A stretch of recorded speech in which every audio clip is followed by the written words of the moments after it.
যখন থাকবেন না লিওনেল মেসি, থাকবে না তার নাম্বার 10 জার্সিও। মেসির অবসরের পর তার অর্জন আর কৃতিত্বকে সম্মান জানাতে এমন উদ্যোগ নিতে চায় আর্জেন্টিনা ফুটবল অ্যাসোসিয়েশন। ফিফার আইনের বেড়াজালে সেটা কতটা সম্ভব তা অবশ্য নিশ্চিত নয়। এর আগেও মারাদোনার নাম্বার 10 তুলে রাখার সিদ্ধান্ত কার্যকর করতে পারেনি। 10 নম্বরের আকাশী নীল জার্সি, আর্জেন্টিনার আবেগের, আর্জেন্টিনার গর্বের।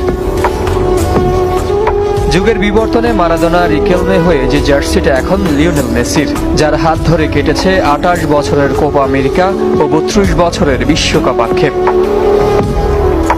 এলেমটেনের সম্মানে তার অবসরের পর আইকনিক সেই জার্সিটি আজীবনের জন্য তুলে রাখতে চায় আর্জেন্টিনা ফুটবল ফেডারেশন। মেসির অবসরের পর জাতীয় দলে 10 নম্বর জার্সি অন্য কাউকে পরতে দেব না। তার সম্মানে নাম্বার 10 জার্সিটাও অবসরে যাবে। মেসির জন্য অন্তত এতটুকু আমরা করতেই